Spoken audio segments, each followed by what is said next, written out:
Buenas tardes a todos de nuevo y vamos a poner este tiempo en las manos del Señor.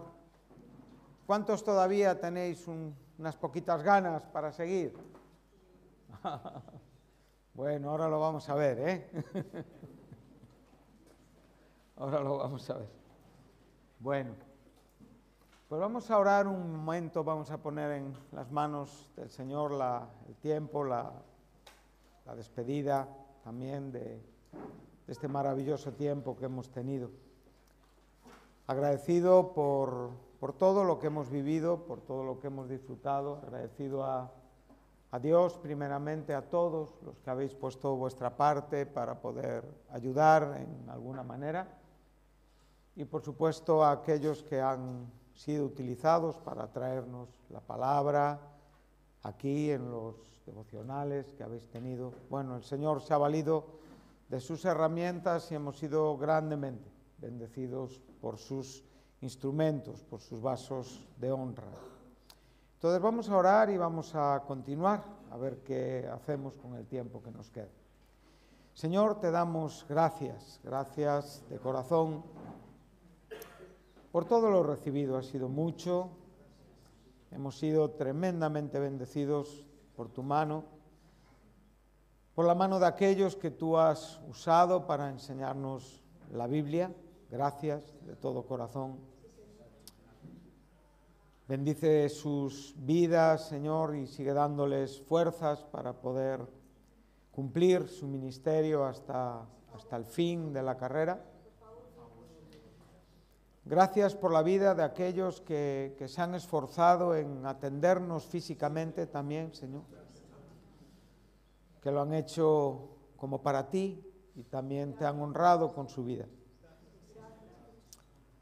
Señor, gracias por la vida de cada muchacho, cada muchacha que has permitido llegar hasta aquí y disfrutar de este tiempo. En esta tarde, Señor, permítenos tener una reflexión en tu palabra que pueda unirse y sumar al lado de ya todo lo que hemos estado escuchando. En el precioso nombre de Cristo te lo pedimos todo. Amén. Bueno, estaba meditando hace un momento sobre lo que quiero compartir para terminar, que es algo que ya previamente inicié y anuncié, pero también sin pretender, como digo, desalinearme.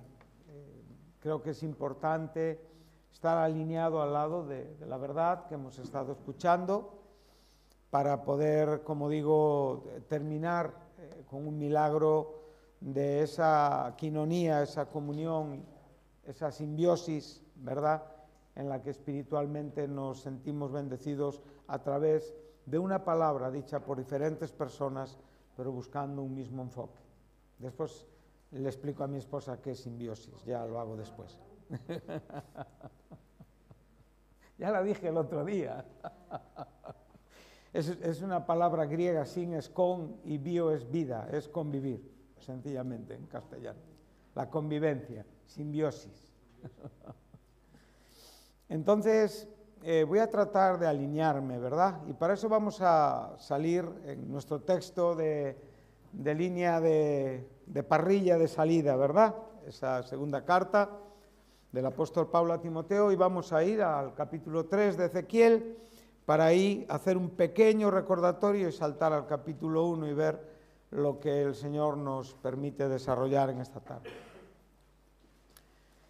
Quiero llevar mi atención, porque creo que se ha hablado mucho y bien de este texto, y como digo, hoy hemos podido estar de viaje con Pablo y con Juan en su segundo viaje misionero, acompañantes, todo. Hemos vivido el segundo viaje misionero de Pablo de una manera extraordinaria, ¿verdad? Por lo tanto, creo que no hay mucho más que decir en este sentido, pero sí quiero pararme en esta frase del verso 13, que en realidad da sentido al buen depósito, a esa forma o ese modelo oído por Timoteo de parte de su padre espiritual, Pablo, donde dice en el verso 13, retén la forma, el modelo de estas sanas palabras que de mí oíste. Aquí hemos estado también esta mañana, pero yo quiero de nuevo volver a este milagro espiritual por medio del cual la comunicación de aquel que ha recibido un depósito, que está hablando con otro a quien se le está confiando también el mismo depósito, ¿verdad? No somos solamente beneficiados por la salvación de Dios. Creo que en este sentido podemos hablar al mundo y decir: de tal manera amó Dios al mundo que dio a su Hijo a morir por los pecados de los hombres. En este sentido, todos los hombres son susceptibles del amor de Dios y de la intención salvífica de Dios, ¿verdad? Pero cuando hablamos de ser depositarios de la confianza de Dios, estamos hablando de algo más, ¿verdad? Ya se ha tenido que producir la salvación, ya ha habido una experiencia de transformación en una nueva persona, y a partir de ahí Dios deposita en nosotros su confianza, y es la confianza de comunicarnos un mensaje para poder transmitirlo a otros, compartirlos con otros, predicarlo a otros. Y esto es donde algunos de los que estamos, o muchos de los que estamos aquí en esta tarde, nos encontramos ante el reto de la fidelidad, ante la gracia de ser depositarios de esta confianza. Pablo le está diciendo: Dios vio en mí, no mereciendo nada, algo para confiarme el Evangelio, y en la misma manera Dios te está confiando a ti el Evangelio para poder llevar esta idea, esta palabra al mundo, a la iglesia, ¿verdad? Y en este sentido se lleva a cabo una forma igual de pensar entre el apóstol y entre Timoteo. O sea, es increíble cómo el Espíritu Santo puede darnos una idea que es igual en la vida de todos nosotros para desarrollarla con la misma responsabilidad, en una misma dirección, aunque en lugares diferentes o en épocas diferentes. Y en este sentido vemos la importancia de esto, ¿verdad? La simbiosis, la comunión espiritual entre el apóstol y su discípulo. Y ahora vamos a Ezequiel. Vamos a Ezequiel, y entonces, como digo, este es nuestro Timoteo. En el Antiguo Testamento lo hemos tratado de poner como un modelo de Timoteo. Y vamos al verso 14 y al verso 15 del capítulo 3 del libro de Ezequiel, verso 14 y versículo 15. Bueno, citamos el verso 9, si recordáis, donde hablábamos de cómo este hombre fue hecho fuerte, con una fortaleza semejante a la fortaleza de aquellos a quienes tenía que predicar. Y que este contexto de estos 15 versículos que tiene este capítulo 3 unido a los dos capítulos anteriores, evidentemente explica este versículo 9. Pero cuando llegamos al verso 14 nos encontramos con una situación muy, muy interesante. Entonces dice así el profeta, hablando de su propia experiencia, dice: me levantó pues el Espíritu y me tomó. Como dije, estamos en el Antiguo Testamento y por lo tanto hay ciertas connotaciones diferentes en cuanto a la experiencia de la habitación del Espíritu Santo. Timoteo era un hombre que en este momento estaba siendo dirigido, estaba siendo comisionado, estaba siendo llamado, pero la manera en la que Dios ungía con el Espíritu Santo a los hombres en el Antiguo Testamento era un poquito diferente a la experiencia en el Nuevo Testamento. En el Nuevo Testamento cada hombre que nace de nuevo automáticamente y por medio de esa obra salvífica se convierte en templo del Espíritu Santo. Esto no sucedía así en el Antiguo Testamento. En el Antiguo Testamento las personas eran escogidas y eran capacitadas, uno muchas veces entre miles, y los demás tenían que ver cómo ese uno era una persona ungida y capacitada por Dios. En esto nosotros tenemos una gran ventaja, ¿verdad? Que debemos de dar muchas gracias al Señor porque tenemos con nosotros, en nosotros, al Espíritu Santo. Y por lo tanto, esto es maravilloso. Entonces Ezequiel está en este momento reconociendo una experiencia espiritual que nosotros la llevamos a nuestra propia experiencia espiritual en lo que vivimos y entendemos, no solamente en la dirección del Espíritu, en el empoderamiento del Espíritu, en el investimiento del Espíritu, pero en todo lo que el Espíritu produce en un cristiano, tanto los frutos interiores como las capacidades exteriores o la influencia exterior, con el poder que nos lleva hacia adelante y que lleva a cabo su acción por medio de esta combinación de Él en nosotros y Él viniendo sobre nosotros. Es algo maravilloso. Entonces vemos que esta experiencia espiritual para Él se convirtió en amargura y en indignación de espíritu. Esto no es gozo, ni tiene que ver con los frutos del Espíritu. Aquí no ves ningún fruto del Espíritu: amor, gozo, paz, paciencia, bondad, benignidad, mansedumbre, templado. O sea, lo que él está sintiendo es algo que interiormente le indigna. No solamente le indigna, sino que le produce una amargura. Bueno, esta experiencia es algo que nadie evidentemente desearía, pero la experiencia está acompañada de la propia presencia de Dios en la vida del profeta. O sea, el profeta está aprendiendo a pensar como Dios piensa, a entender como Dios entiende, a sentir como Dios siente, a saber aquello que Dios le quiere dar a entender para llevar a cabo la obra que Dios quiere que haga. Y para eso el Señor está llevando a este hombre a una experiencia tremendamente increíble. Entonces, en medio de esta experiencia, en el verso 15, él viene y se sienta con los cautivos en Tel Aviv, y como dijimos, ¿no? O sea, con un grupo de personas que estaban totalmente amargadas. Este no era una iglesia fácil de animar, fácil de levantar. Por ejemplo, vamos a ver cómo se encontraban estos hombres. Para eso vamos un momento al Salmo 137 y echamos un ojito a la experiencia de esta gente que estaba sentada al lado de Ezequiel, para que podamos comprender lo que aquí Ezequiel está viviendo y que podamos entender a lo que Dios nos está llamando para estar preparados para hacer aquello que Dios quiere en las condiciones que Dios quiere y donde Dios quiere. Amén. Porque no solamente tenemos que animarnos en una reunión, tenemos que animarnos en el desarrollo de la vida. O sea, tenemos que salir de aquí para desarrollar aquello que Dios ha confiado, aquello que Dios ha depositado en nosotros. O sea, los partidos empiezan después. Aquí recibimos las palabras, pero la vida después hay que vivirla. Amén. Entonces, para tener un poco más de documentación de lo que aquí tenemos ante nosotros, el Salmo 137 nos enseña la situación de estos cautivos. Y de esto podemos leer, y tenemos una canción muy bonita que creo que compuso Loli.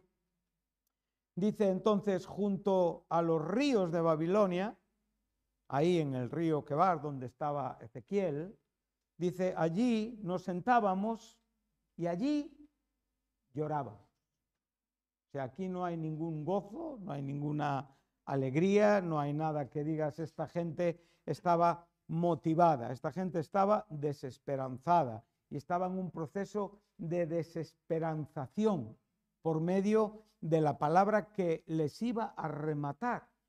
¿Recordáis? Ellos pensaban que todavía había una posibilidad, pero el propio profeta les iba a enseñar que no había ninguna posibilidad.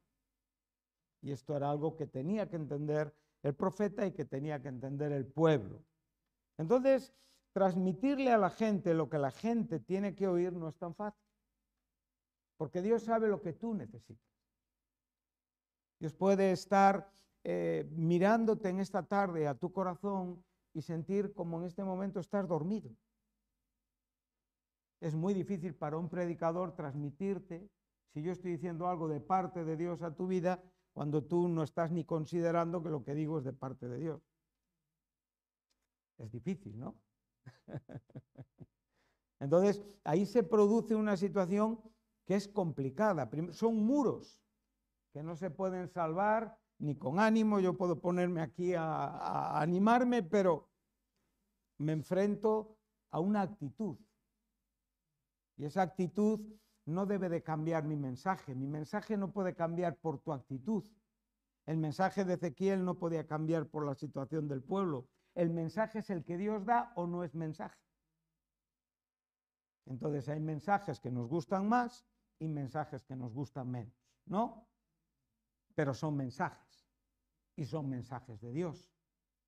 ¿Para este pueblo el mensaje le iba a gustar? No, pero era un mensaje de Dios. ¿Tenía un propósito misericordioso de Dios? Sí, pero para esto Dios tenía que hacer una obra en el profeta, como veremos, y después en el pueblo, para llevar a cabo una idea que Dios tenía para nuestra vida. Entonces, lo primero que tenemos que hacer es ponernos en disposición de oír la idea de Dios a nuestra vida. Y así se encontraba esta gente. Entonces ellos estaban acordándose de lo que tenían,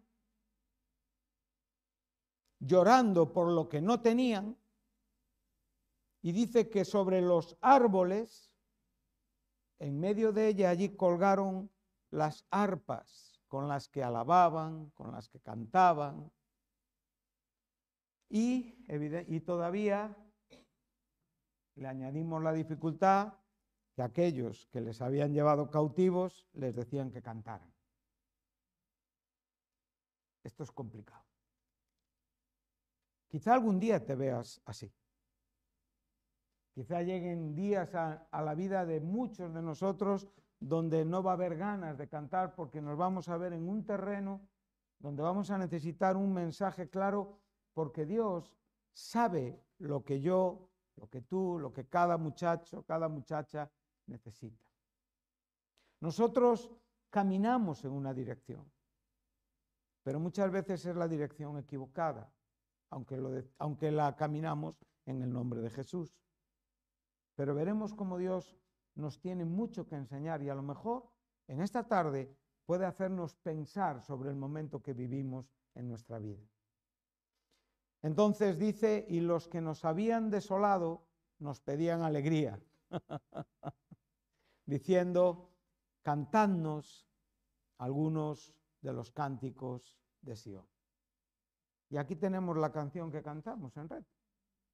¿Cómo vamos a cantar a Jehová en tierra de extraños? Si me olvidara de ti, oh Jerusalén, pierda mi diestra su destreza, mi lengua se pega a mi paladar si de ti no me acordare. Bueno, podemos seguir, pero vemos la situación anímica de este pueblo, de estos cautivos. Pero sin embargo, Ezequiel está teniendo que comprender que Dios es justo en lo que está haciendo con ellos. O sea, ellos merecen vivir lo que están viviendo, pero no comprenden que merecen vivir lo que están viviendo. Y para esto es el mensaje de Ezequiel.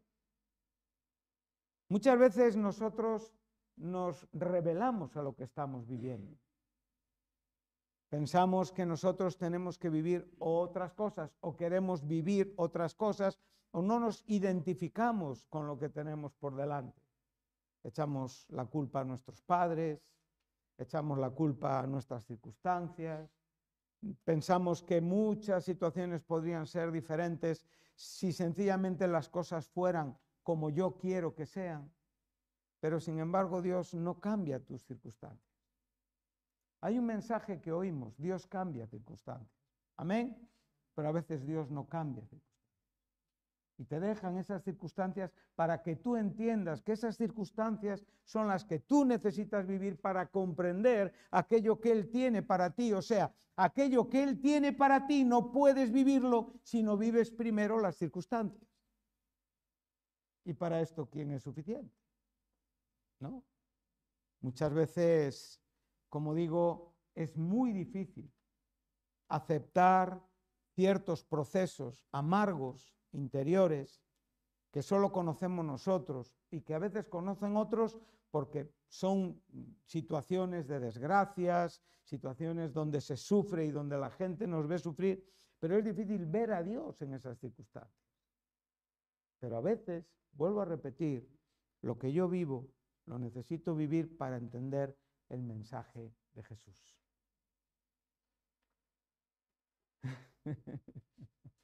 Esto es una verdad como un templo. Yo no quiero muchas veces aquello que Dios tiene para mi vida, pero Dios quiere que yo lo entienda a través de esto. Y para esto, no solamente yo estoy viviendo mi propia amargura, sino que Dios está capacitando a un hombre que está sintiendo de Dios la razón por la cual yo vivo lo que vivo. ¿No? Y para que comprenda lo que yo vivo, él tiene que estar sintiendo el merecimiento que tengo del trato y de la disciplina de Dios, espiritualmente hablando. Entonces, aquí vemos a Ezequiel, verso 15, volvemos,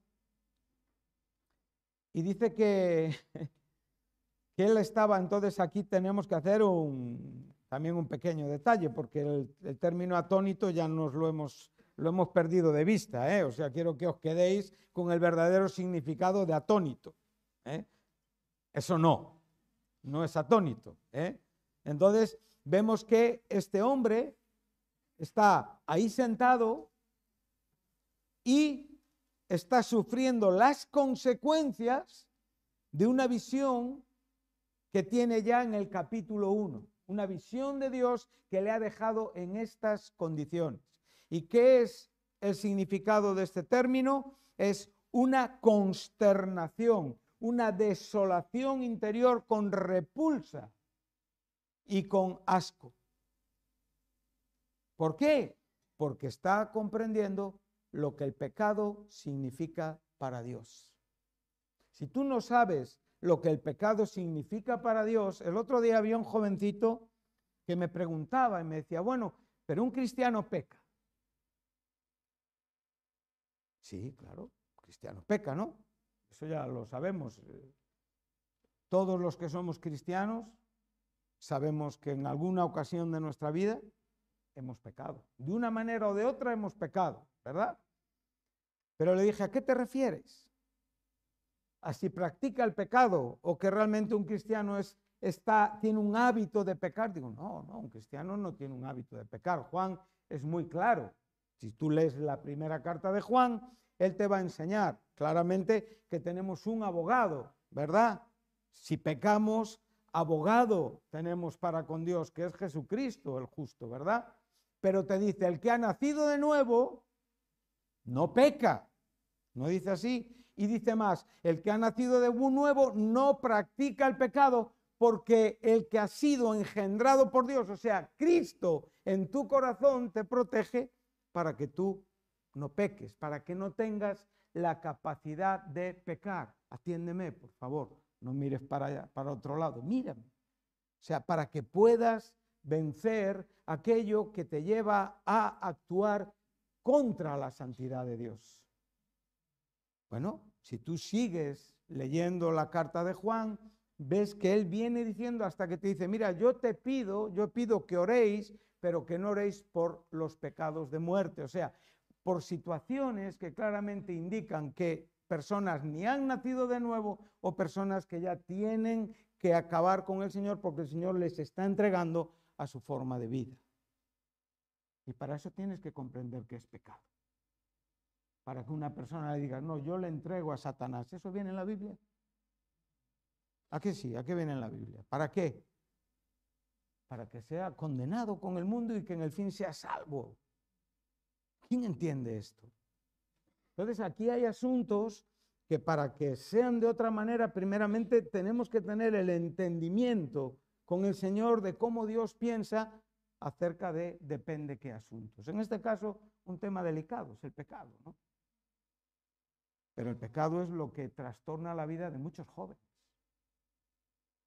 Es lo que en muchos casos hace que personas tropiecen y tropiecen y tropiecen porque no llegan a ver el pecado como Dios lo ve. Y para que veas el pecado como Dios lo ve, no solamente Dios te lo tiene que revelar, sino necesitamos personas que puedan ver el pecado como Dios lo ve para que nos transmitan esta verdad.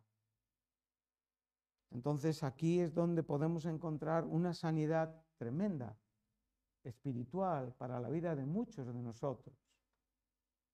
y para que podamos vencer aquello que es el gran estorbo del crecimiento cristiano, que es el pecado.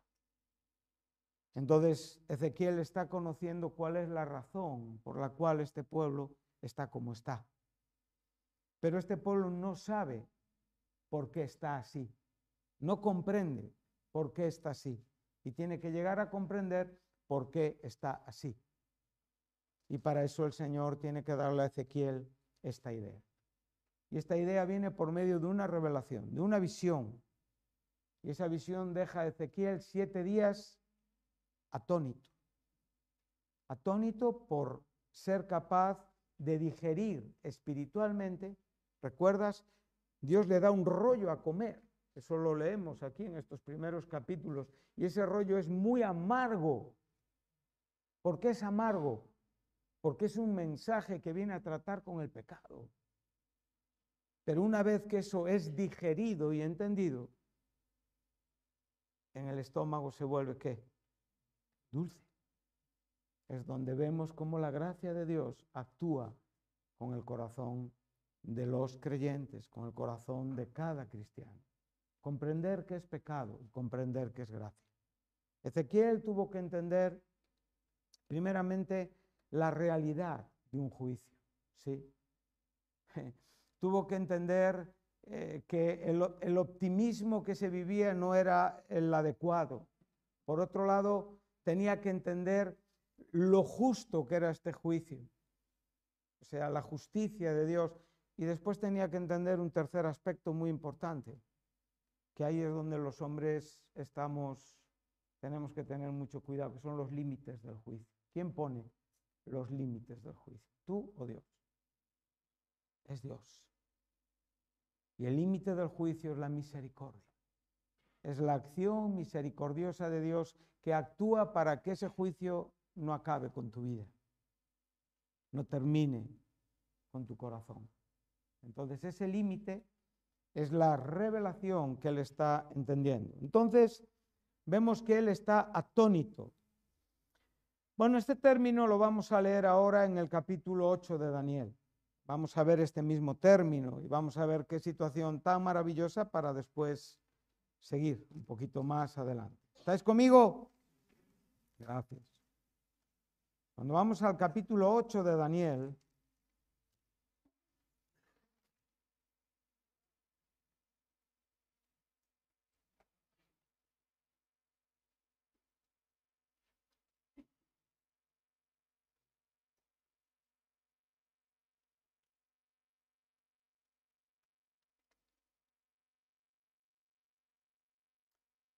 versículo 27,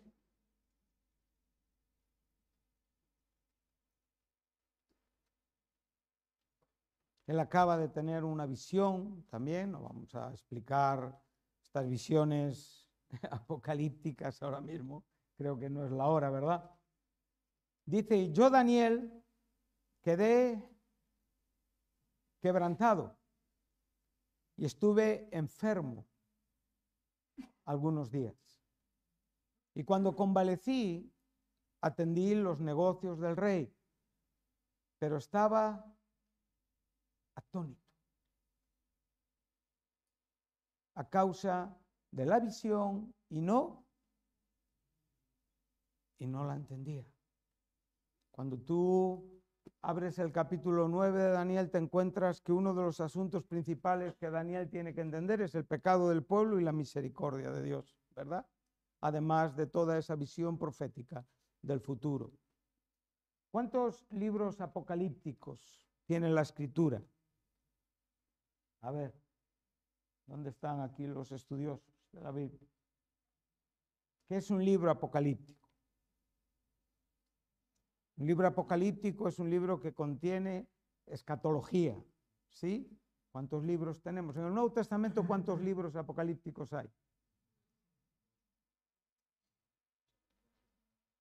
Pero reconocido como apocalíptico, Apocalipsis, ¿sí? Y en el Antiguo, Daniel, Ezequiel, Isaías, Zacarías. ¿Cuánta profecía contiene la Escritura? Un 30% de la Escritura es profecía.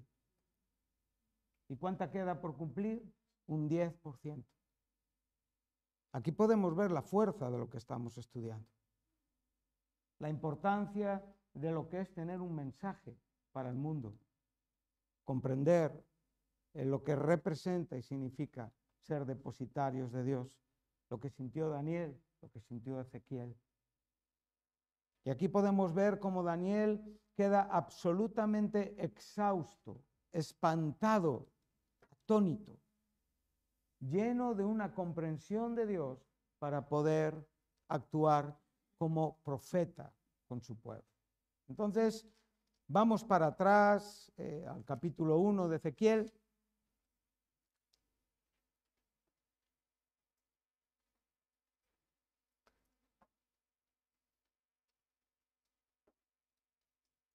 Aquí podemos estar viendo la grandeza del mensaje, ¿verdad? El peso espiritual del mensaje. Lo que representa albergar el mensaje de Dios, la necesidad de comprender quién lo va a recibir y la necesidad de ser guiado por Dios para darlo. Un peso espiritual, responsabilidad espiritual. Pero ahora vamos a centrarnos un poco en la vida de Ezequiel como estuvimos centrados en la vida de Timoteo esta mañana, ¿verdad? Entonces vemos que este hombre tiene una comisión. Esa comisión ya vimos como él lo hemos dejado al final del capítulo 3, atónito. Hemos visto un contemporáneo de él también atónito, Daniel, ¿verdad? Y ahora observa el versículo 1 del capítulo 1. Dice, aconteció en el año 30, en el mes cuarto, a los 5 días del mes, que estando yo en medio de los cautivos junto al río Quebar, los cielos se abrieron y vi visiones de Dios. ¿Cuántos vieron esta visión? Él donde estaba solo, estaba junto a los cautivos. ¿Dónde estaba?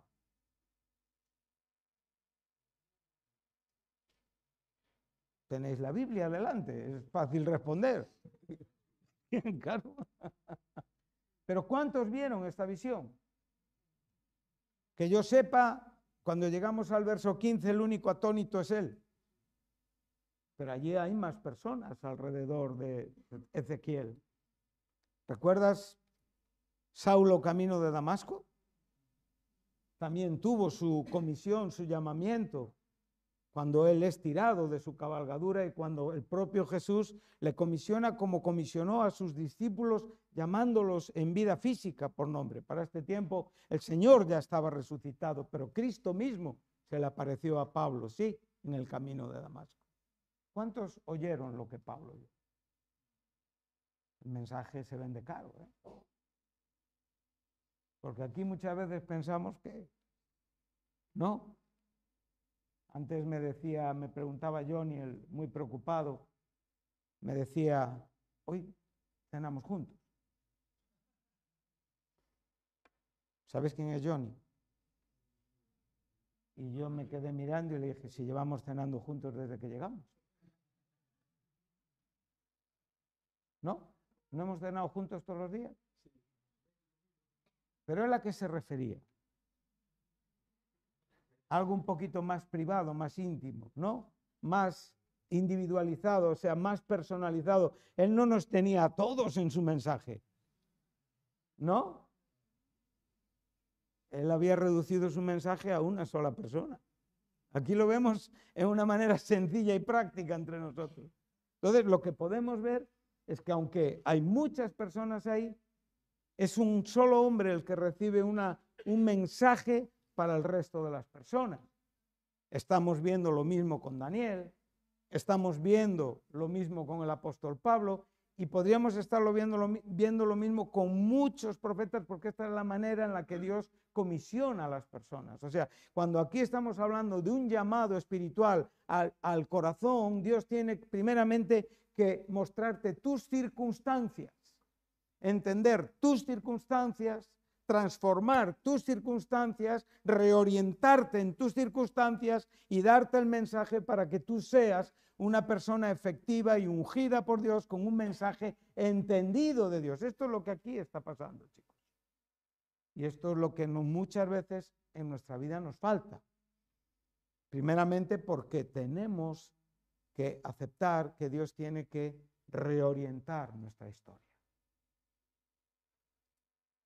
Cuando Dios nos reorienta, no es fácil. Porque primeramente tenemos que reconocer que no estábamos tan orientados. Y que, como se nos dijo esta mañana, el GPS ha tenido que recalcular la ruta. Pero es Dios quien está recalculando la ruta para nuestra vida. Para Dios, 70 años no eran mucho, pero era el tiempo necesario para que este pueblo entendiera por qué estaba ahí. Para Dios, 70 años pasaron en un momento. Para muchos de ellos, nunca volvieron a Jerusalén. Son circunstancias que tienen que ser entendidas en el corazón de las personas, bajo un mensaje ungido. Entonces, cuando tú estás leyendo aquí este versículo 1, lo primero que te encuentras es con una fecha. Oye, pues para Dios es importante las fechas.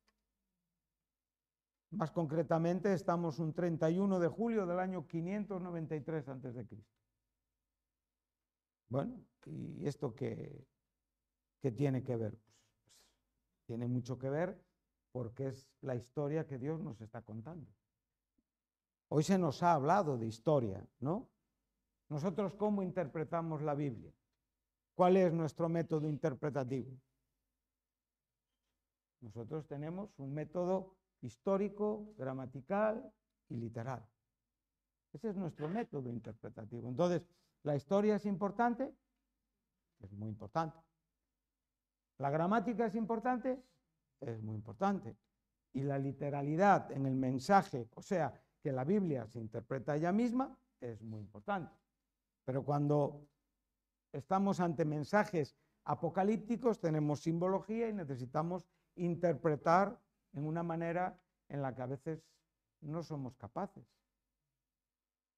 Pero sin embargo, lo que aquí nos está enseñando históricamente nos está dando un punto importante de partida para lo que nosotros queremos entender. Entonces, el 21 de julio del año 593, en el año 30, en el mes cuarto, a los 5 días del mes que estaba yo en medio de los cautivos junto al río Quebar, los cielos se abrieron y vi visiones de Dios. En el 5.º año de la deportación del rey Joaquín, esto es historia también, importante, si no entendemos esta historia no entendemos el versículo. Dice, a los 5 días del mes vino palabra de Jehová al profeta Ezequiel.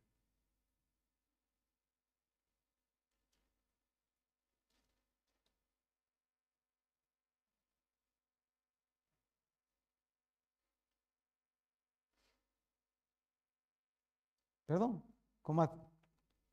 ¿Perdón? ¿Pero con quién estábamos? ¿Con un profeta? Hace 7 días, 7 días después estamos con un profeta. Pero aquí, ¿con quién estamos? Con un sacerdote. O sea, para este momento, Ezequiel no era profeta. Para este momento, Ezequiel era sacerdote. Era hijo de un sacerdote que se llamaba Buzi, y evidentemente hacía 5 años que había venido de Jerusalén a Babilonia. O sea, hacía exactamente 5 años que Ezequiel había salido de Jerusalén dirección Babilonia.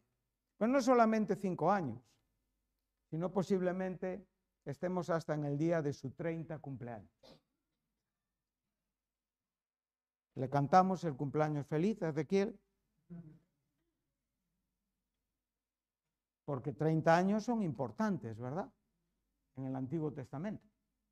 ¿Qué pasaba a los 30 años? Te casabas, era la edad del comienzo ministerial.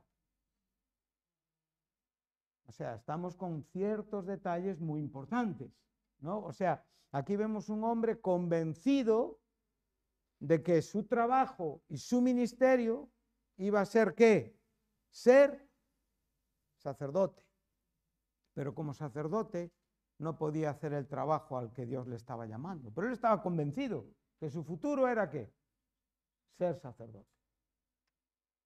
Tú puedes estar en esta mañana muy convencido de algo que vas a hacer y realmente Dios reestructurar todo tu plan y llevarte a una idea bastante diferente para el propósito de tu vida.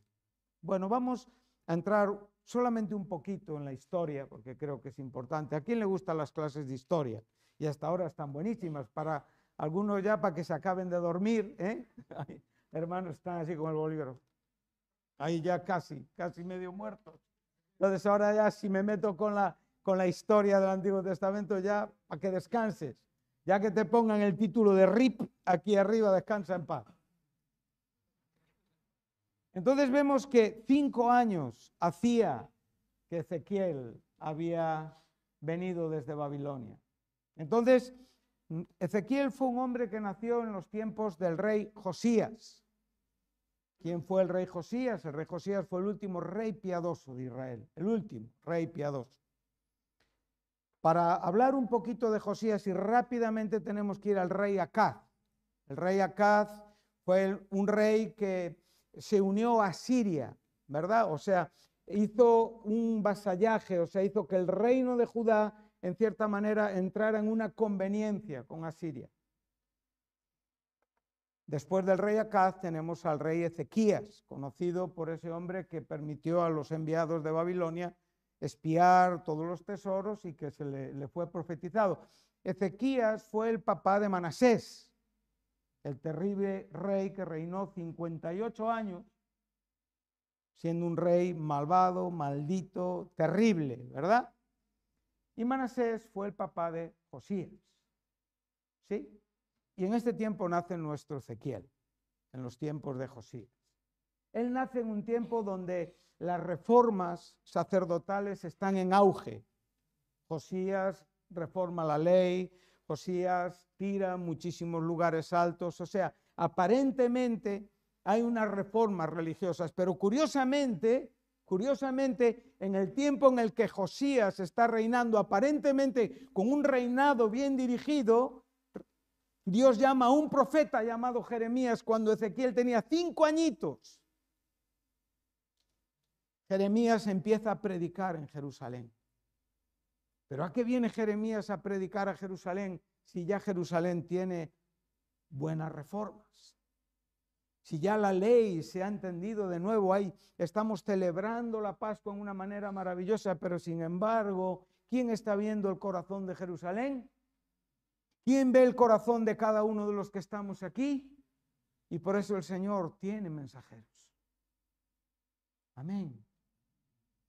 Entonces Dios establece a un hombre llamado Jeremías que comienza su ministerio en el año 627 y empieza a predicar del corazón idólatra de este pueblo. ¿Y quiénes son aquellos que hacen frente a Jeremías? Los sacerdotes. Claramente los sacerdotes con los reyes empiezan a... En el tiempo de Jeremías hubo un profeta llamado Urías. A ese lo mataron literalmente por denunciar la idolatría del pueblo. Y aquí tenemos a nuestro joven Ezequiel. Él está creciendo bajo la educación de sus padres, que son, de su papá, que le está enseñando no solamente la teología, sino también despedazar un animalito para poder sacrificarlo, ¿verdad? Él es todo lo que él está recibiendo, pero a la vez él está viendo un profeta que está hablando en contra del sacerdocio, de la maldad del sacerdocio. Y es en este tiempo cuando Josías Prematuramente, él, por defender a Siria, sale a enfrentarse al faraón Necao y él muere en esa batalla. Josías deja a su hijo Joacaz, pero los egipcios establecen al hermano de Joacaz, que es Joacim. Y este es el rey terrible que enfrenta a Jeremías y que rompe la palabra de Dios en su propia cara. Y ahí está Ezequiel, aprendiendo. Él está aprendiendo estas cosas. Joacim lidera una revuelta contra ya Nabucodonosor, que derrota a Egipto en la batalla de Cárquemis. Todo es historia. Y vemos cómo realmente es Nabucodonosor quien después de muerto Joacim, reina Jeconías. Y este rey es llevado por Nabucodonosor. ¿Y quién va en esa primera deportación? Ezequiel. Hace 5 años que ha pasado esto en este primer versículo.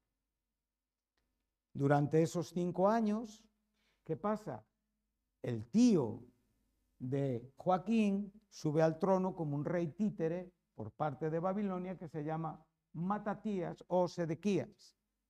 Este es el famoso rey que le quitan los ojos y ya se lleva a cabo la destrucción total de Jerusalén y todo el resto de los judíos son traídos a Jerusalén, excepto algunos que van a Egipto o algunos que quedaron por ahí. Y aquí tenemos a Ezequiel. ¿Dónde estaba toda la preparación de sus padres? ¿Dónde estaba el templo para poder ministrar?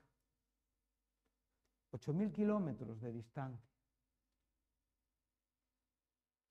¿Dónde estaban los animalitos para sacrificar? Toda la liturgia a la que estamos acostumbrados, ¿verdad? Tendríamos que pensar por un momento si el Señor nos quitara todo lo que ahora mismo da sentido a nuestra vida para llevarnos a una reubicación espiritual, a una comisión espiritual para no solamente cambiar nuestra dirección, sino un ministerio diferente al que nosotros nos hemos preparado.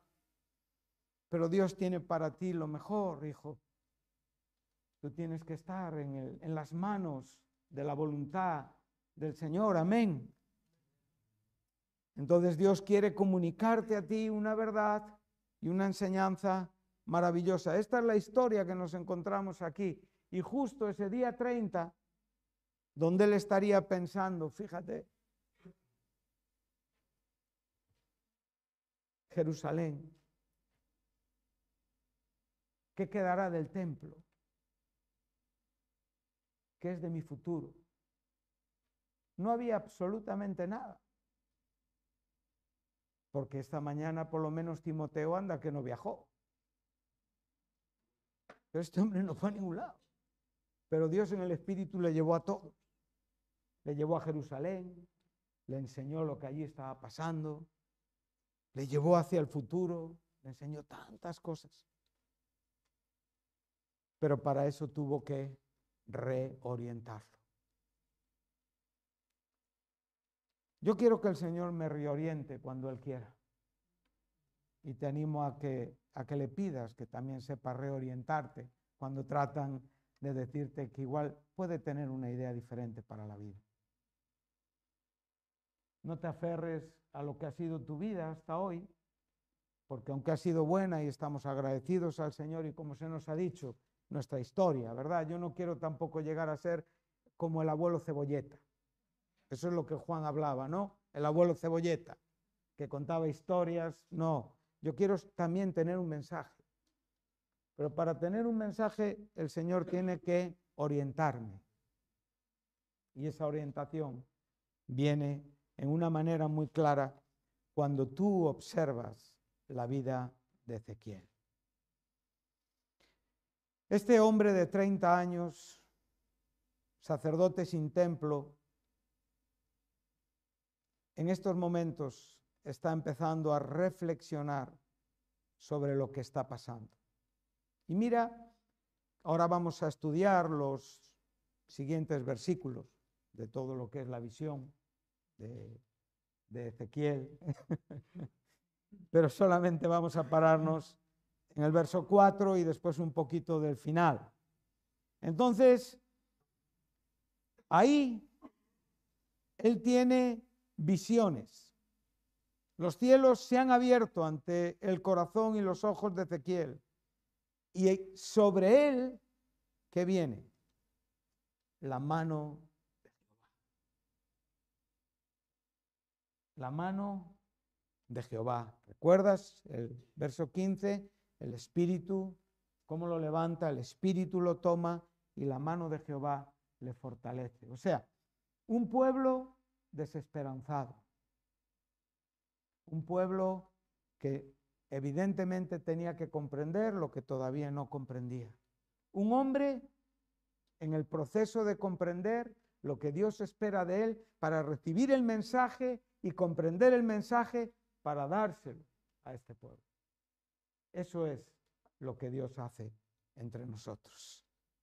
Yo quiero que el Señor haga esto conmigo. Yo deseo que el Señor haga esto contigo. O sea, que sea capaz de trasladarme una verdad para que yo pueda comunicar esa verdad y que a la vez yo pueda entender lo que las personas tienen que oír, primeramente entendiendo lo que yo tengo que oír. Dios estaba preparando la palabra para el pueblo, un profeta para el pueblo y la mano de Dios con el pueblo. Ese es nuestro Dios. Entonces, en el verso 4 dice, y miré y vio que venía del norte un viento tempestuoso y una gran nube. Aquí tenemos, recuerda la gloria de Dios guiando al pueblo por el desierto, la columna de fuego y la nube, con un fuego envolvente. Y alrededor de él un resplandor, y en medio del fuego algo que parecía como bronce refulgente. Este bronce nos habla de juicio. Dios está empezando a revelar a este hombre no solamente el propósito de su vida, sino la reorientación de su propia vida. Si tú avanzas en este capítulo, pues vas a ver una visión tremenda, pero vamos únicamente a llegar al verso 26. Y cuando llegas al verso 26, vemos que en toda esta visión de seres con diferentes caras, con ruedas dentro de ruedas que se mueven, que van en una dirección, pero que hay una voz que les controla encima de ellos. Y cuando llegas al verso 26, entonces dice, y sobre la expansión que había sobre sus cabezas, se veía la figura de un trono. Bueno, ahora ya tenemos claridad sobre lo que Ezequiel está viendo. Lo que ha visto durante un momento es la gloria de Dios en movimiento, expresada por una serie de imágenes que él está tratando de interpretar, pero ahora lo que ve con claridad es un trono. Y cuando nosotros llegamos aquí, no podemos dejar de pensar en el apóstol Juan, cuando en el capítulo 4, en la propia revelación del libro de Apocalipsis, él es hablado por el ángel, es llevado, y he aquí que ve un ¿qué? Un trono. Un trono que de repente es puesto ahí. Es lo que se nos está enseñando. Ese trono manifiesta que Dios va a actuar, que hay una acción de Dios. Dios siempre está sentado en su trono. El cielo es su trono, la tierra es el estrado de sus pies. Tenemos muchas verdades, pero nosotros no tenemos una visión de esas verdades. Y tenemos que comprenderlas a través de la propia interpretación escritural. En este momento Ezequiel está llegando al punto de la comprensión. Se ha abierto camino a través de la visión para ver un trono que de repente aparece ahí para decirle que Dios va a actuar. ¿Y cómo va a actuar Dios? Usando a su profeta. ¿Qué nos dice esta verdad? Que si tú y yo no tenemos visión de Dios, no tenemos una palabra de Dios. Hay que tener visión de Dios para tener una palabra de Dios. Ahora aquí podemos ver el trono. El trono es un trono que nos habla de juicio, ya lo hemos hablado, hemos visto el mensaje, pero él ahora mismo ya está viendo sobre, dice claramente, y sobre la expansión que había sobre sus cabezas, se veía la figura de un trono que parecía de piedra de zafiro, y sobre la figura del trono había una semejanza que parecía de hombre sentado sobre él. Y aquí ya estamos viendo a Jesucristo. Está teniendo una revelación tremenda. ¿Recuerdas, Esteban, poco tiempo antes de morir? ¿Los cielos qué? La visión le sostuvo en el mensaje que estaba dando para poder sufrir el martirio en paz. Y él pudo ver el cielo abierto y a Jesucristo de pie. Una maravilla, ¿verdad? Porque esto es algo que habitualmente vemos todos, ¿verdad? Es algo normal. Esto nos tiene que maravillar. Esto tiene que ser nuestro anhelo, tener este tipo de visiones. Desear, anhelar, porque aquí está el llamado, la comisión. Aquí están verdades que aunque tú no seas nunca Ezequiel, pero en la palabra de Dios tú puedes tener esta revelación. Y puedes comprenderla bajo la luz del Espíritu Santo. Entonces lo que tú ahora estás viendo, vemos a un Ezequiel que está teniendo una visión de Dios, una visión del trono, una visión de Jesucristo. Y dice el verso 27, y vi apariencia como de hombre refulgente, de bronce, de nuevo juicio, como apariencia de fuego dentro de ella en derredor, desde el aspecto de sus lomos para arriba y después de sus lomos para abajo, y vi que parecía como fuego y que tenía resplandor alrededor. Como parece el arco iris que está en las nubes el día que llueve, así era el parecer del resplandor alrededor. Esta fue la visión de la semejanza de la gloria de Jehová.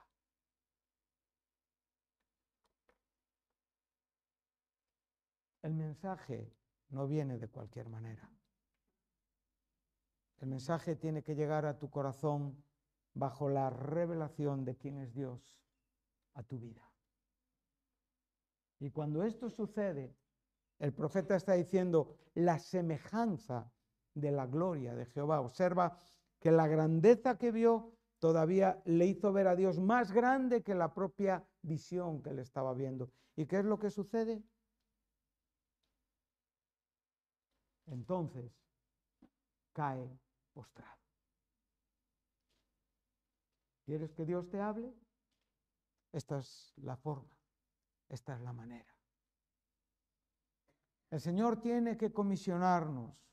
Tenéis edad para ser llamados, tenéis edad para ilusionaros con ministerios, tenéis edad muchos de los que estamos aquí. Como se nos ha dicho, algunos ya contamos años y ya vamos un poco de salida, pero otros estáis en el momento perfecto para que Dios te reoriente.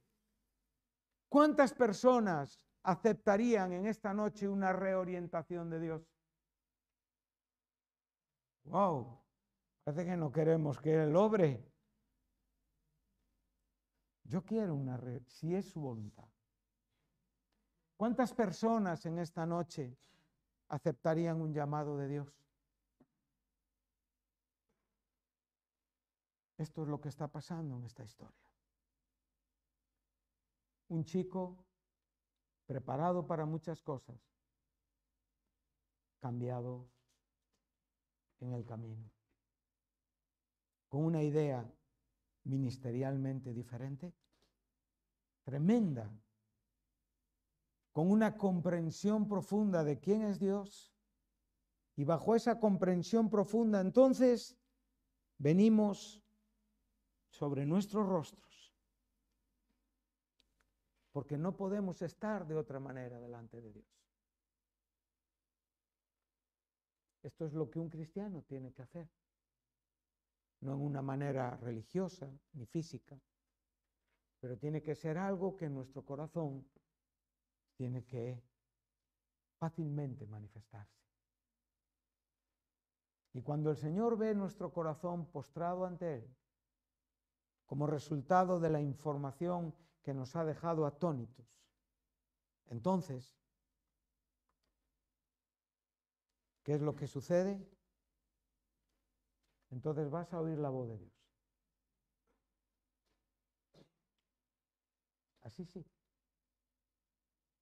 Muchas personas se quedan frustrados con los sermones y dicen, estoy quebrantado porque es que lo que se ha hablado me ha tocado tanto, ¿verdad?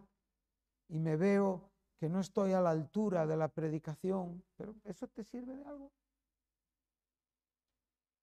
No. Te quedas en el mismo sitio donde estabas.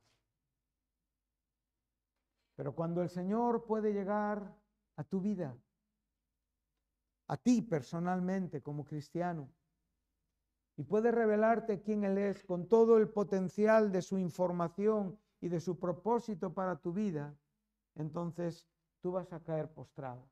Y cuando caigas postrado, entonces vas a oír la voz del que habla. Y la voz del que habla es la voz de Dios que te va a comisionar. Y esto es lo que ahora, en estos momentos, sucede. ¿Qué sucede? Verso 1, capítulo 2.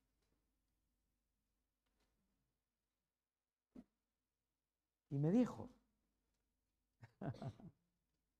hijo de hombre, porque no eres otra cosa. En este momento el Señor, en su condescendencia, se ha mostrado en su grandeza y en este momento te identifica como lo que tú eres. Aquí esto puede ser un tipo de lo que Cristo dijo de sí mismo. Yo soy el Hijo del Hombre, pero en este caso representa la humanidad de Ezequiel. Le dice, eres un hombre, pero aún siendo un hombre, ¿me vas a qué? A escuchar. ¿Y qué le dijo?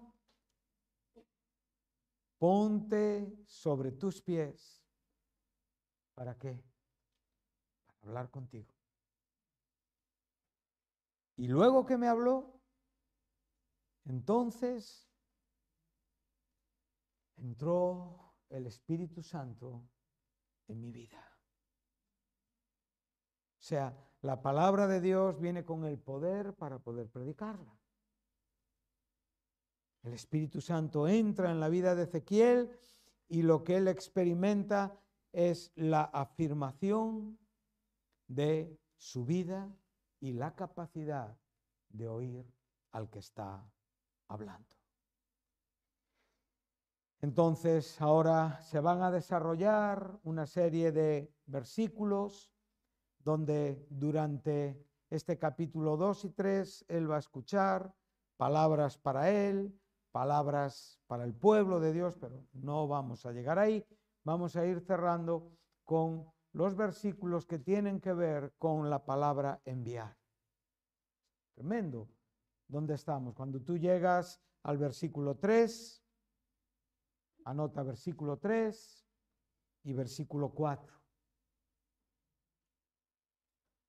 Versículo 5 del capítulo 3 y versículo 6. Entonces, dice así, hijo de hombre, yo te envío.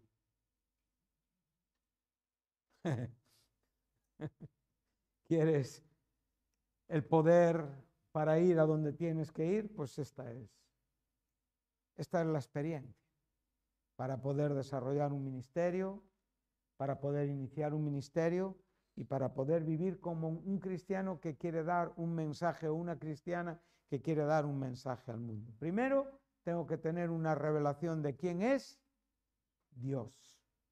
Esa revelación tiene que ser tan suficiente que me lleve a una humillación absoluta, a caer sobre mi propio rostro y a postrarme. Dios tiene que levantarme de esa posición para fortalecerme espiritualmente y entonces darme la palabra, comisionarme y enviarme. Y aquí esta palabra enviar no es un verbo que te está diciendo vete a buscar una empanada o vete a buscar un... No, esta palabra es José Carlos, yo te envío. Es un verbo con un énfasis profundo y es aquello que desearía en mi corazón poder ver en la vida de muchos varones que estáis aquí, que el Señor os comisione para ser hombres de Dios, hombres que realmente seamos o seáis reeducados o reorientados por el Señor hacia el verdadero ministerio donde Dios nos quiera llevar. ¿Estamos dispuestos? Sí. Señor, no es reto mi seguridad, no es la iglesia donde me congrego mi seguridad, no es mi manera de entender la vida mi seguridad está en tu propósito. Revélame tu propósito a mi vida, capacítame, úngeme, dirígeme, lléname de ti, humíllame delante de ti, quebrántame delante de ti y dame esa información con el poder de tu Espíritu para poder hablar tu mensaje. Y eso es todo lo que nosotros tenemos que hacer. Mirar, estamos terminando. Hay 3 ministerios importantes en el Antiguo Testamento, 3 oficios, 3 trabajos. El sacerdotal, el regio, el profético. ¿Sí?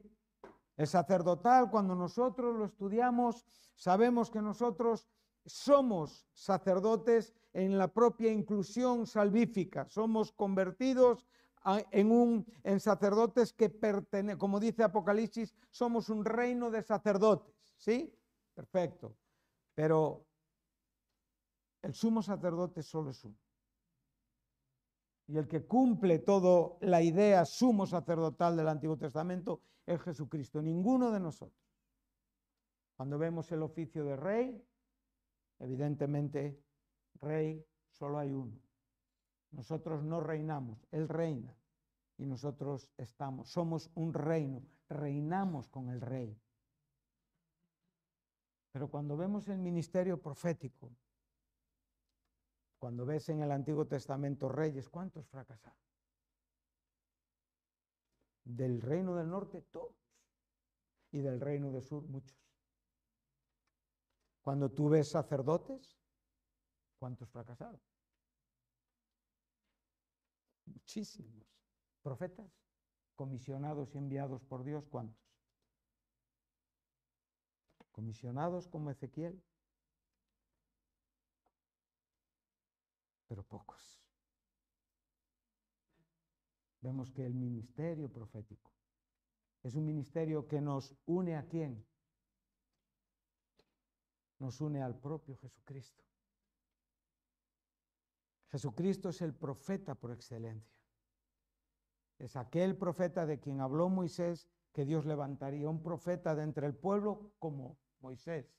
Eso se cumplió en la predicación que Pedro dio acerca de Jesús, Deuteronomio 18, 18. Pero cuando vas a Hebreos, capítulo 1, verso 2, dice, Dios hoy nos habla ¿por quién? Por el Hijo. El Hijo tiene un misterio profético y nosotros somos enviados por Él para poder predicar la propia palabra que nos identifica con Jesucristo. Somos depositarios de una verdad para hablar de Jesucristo a la iglesia, para hablar de Jesucristo al mundo. Yo te envío. ¡Wow! ¡Qué bueno! ¡Qué bueno! Cuando llegas al verso 5, y ya estamos cerrando, nuestro tiempo. Yo te envío unción del Espíritu, firmeza en tus pies. Y ahora dice, ¿acaso ellos te escuchan? Esto tiene que salir bien con todos estos elementos, ¿no? Con todas estas condiciones de vida, unción, comisión, llamamiento, titulación, oficio, mensaje, comprensión. Y de repente el Señor le dice, oye, ¿acaso? ¿Acaso ellos te escuchen? Y esto es algo que ministerialmente tenemos que entender, porque esto nos anima y da sentido a nuestra vida. Pero si no te escuchasen, lo cual es una posibilidad, ¿no? ¿Y por qué no te escuchan? Bueno, pues porque son una casa rebelde. Pero a mí me gusta este final. Siempre conocerán que hubo un profeta entre. Dios no falló. Aunque el mundo no escuche, la comisión de Dios siempre es acertada. Y aunque nadie nos escuche, sabrán que hubo un profeta hablando. Llegará el día que muchos tendrán que dar cuenta por no haber oído a Ezequiel. Llegará el día que muchos tendrán que dar cuenta por no haber oído al apóstol Pablo, que muchos tendrán que dar cuenta por no haber oído a Pepito, que predicó el Evangelio en el año 2000. Todos aquellos hombres y mujeres comisionados por Dios tienen un mensaje. Y este mensaje es una garantía de éxito. Aunque cabe la posibilidad de que nadie nos escuche.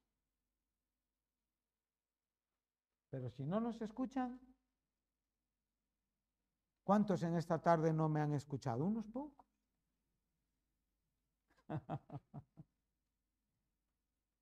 Pero sabrán que ha habido un mensaje que se ha predicado. Esto es algo que para mí invita a la reflexión. Es algo que para mí es importante en mi propia vida y es algo que os está desafiando también a vosotros como jóvenes. Estar abiertos a que el Señor tenga una palabra para vuestra vida de reorientación. Y si a lo mejor te preparaste para algo, igual el Señor te quiere para otra cosa. Y aunque tenga que sacar de tus ojos el templo, los sacrificios, tantas y tantas cosas que eran parte de la vida de Ezequiel, eso le dolió, ¿eh?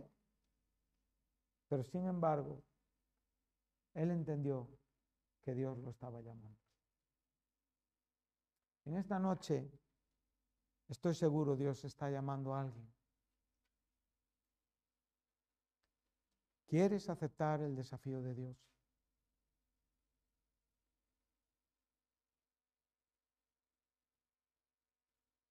¿Sientes si el Espíritu Santo te está llamando para enviarte con un propósito concreto? No serás un profeta como Ezequiel, esos terminaron en el Antiguo Testamento. Y tampoco vas a ser un apóstol, también terminaron con el apóstol Pablo. Pero sí serás alguien con el mensaje del Evangelio.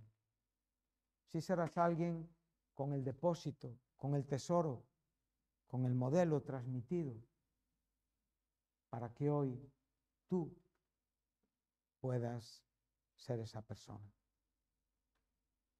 ¿Hay alguien que en esta noche quiera responder al Señor y decirle, yo estoy dispuesto a que me envíes?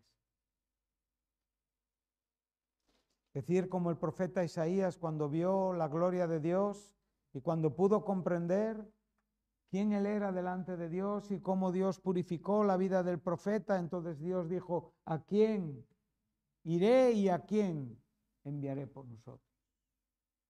La Santa Trinidad está comisionando. Entonces el profeta dijo, heme aquí, envíame a mí. Pero no era profeta ya. A este no le cambió el oficio, pero le cambió el sentido ministerial de lo que un profeta tenía que ser. Yo necesito que el Señor me ayude en este área. 30 años, ¿cuántos tienen 30 años aquí en esta noche? Hay unos pocos varoncitos de 30 años, ya con ministerios, ¿verdad? Pero podemos decirle al Señor,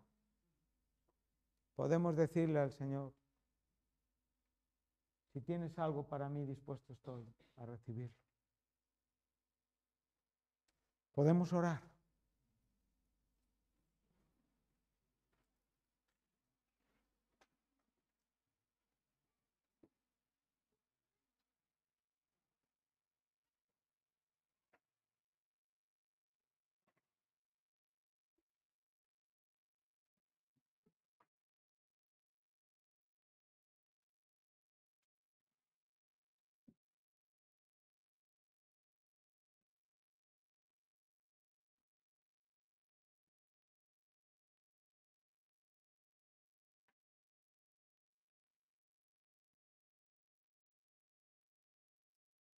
Señor, gracias por este tiempo que hemos tenido, Dios mío.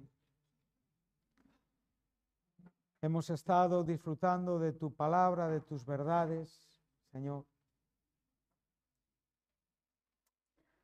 Pero el mensaje no es cualquier cosa. En la vida de Ezequiel podemos aprender cómo tú en tu voluntad puedes cambiarnos tantas cosas en nuestra vida.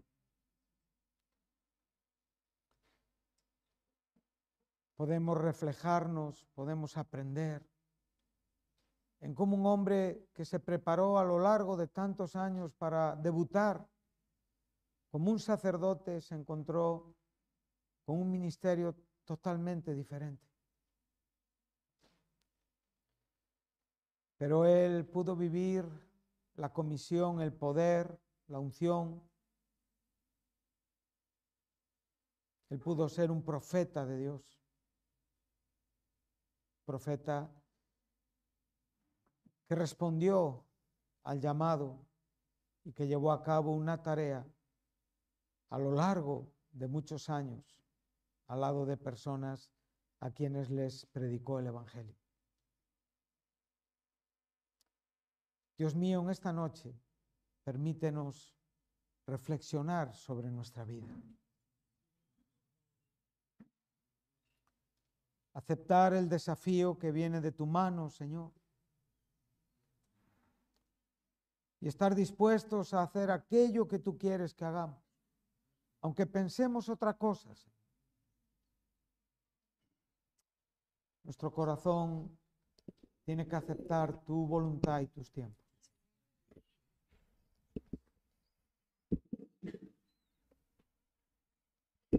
En esta noche, Espíritu Santo,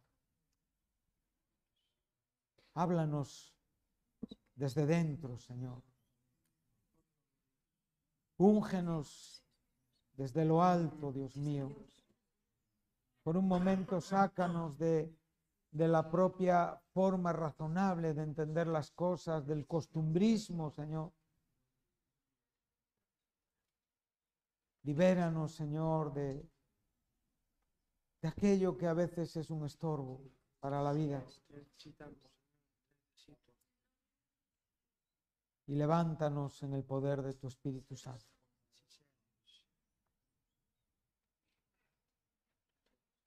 En esta noche permítenos adorarte, Jesús.